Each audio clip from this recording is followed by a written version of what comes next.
This is the first of 8 stages. It's the shortest road stage today. We're down on the Lido di Camaiore in Tuscany, out on the Tyrrhenian coast.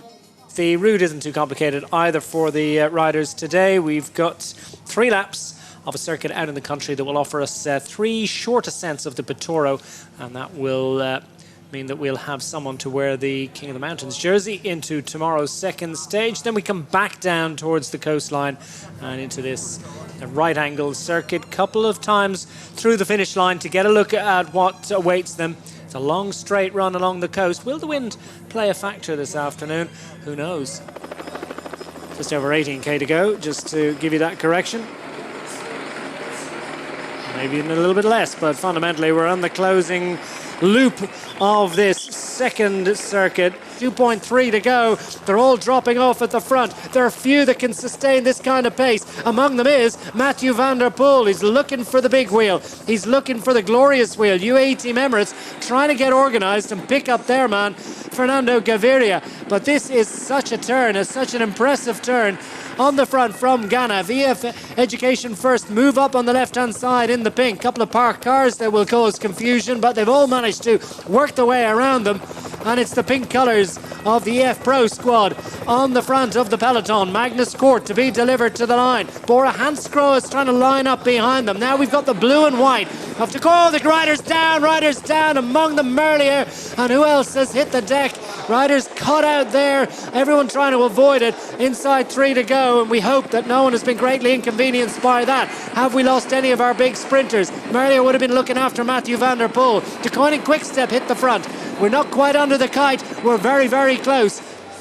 And riders down and feeling the pinch, and Merlier, I think, is struggling to get up after that one. We'll see how that one. Caicedo is trying to move up. It's an impressive effort to try and get himself into position under the kite as Direct Energy try to surprise everyone. They've got Manzin, who's a very, very useful sprinter, but this looks like it's going to be the late show to try and get back on terms. The Bora Hansgrohe squad have put themselves in a difficult position. Can they manage to close this one down? 700 metres to go. We're in the barriers. This could be a big surprise effort, but it's all going to run out of gas. It's going to come down to the sprint as expected.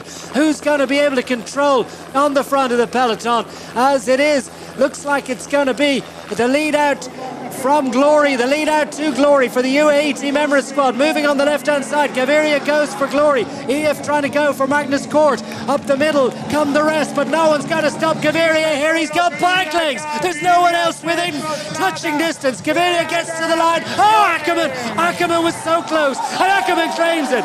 Would you believe it? I said there was no way anyone was going to get to him, but Ackerman pinches that one on the line. What an extraordinary late show from the Bora Hansgrohe squad, man. He has brought amazing watts to this bike race today.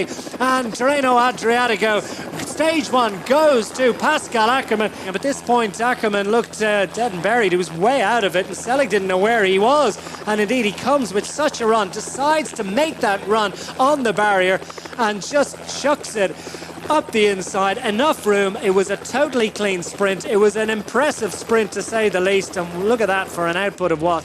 So the victory goes to Pascal Ackerman ahead of Fernando Gaviria, Magnus Kort. Synnach gets up for 4th for CCC. Chimolai, Van Drama, Ricard, Segle, Allegart and Enkhorn. It's an unusual look to the top 10, but not to the top 3. Pascal, congratulations. It was an impressive comeback. Tell us about how you approached the final stretch and how you unleashed your power in the very last few meters.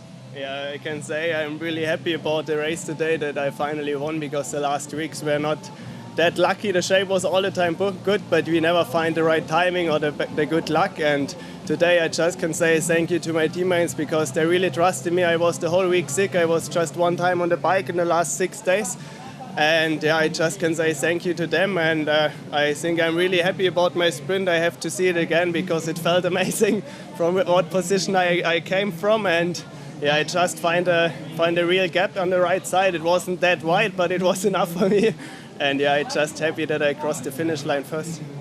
Will you be targeting only stage wins here, or the classification by points as well? No, I think the main task is the GC for the other guys. And I think we have 2 really strong guys with Rafa and Conny. And that's our main task here in the sprint, just the second thing what you want to do. And the second thing is done now. Now we can concentrate to the first thing, and that's our GC guys. So Bora Hansgrohe thinking in terms of Rafa Majka for the overall success at the conclusion of this week, but they've got a leader's jersey from the outset. Pascal Ackermann's going to do what he can to support Majka. He'll be doing it as the leader of the bike race. Maglia azzurra for Pascal Ackermann, more bubblies to spray to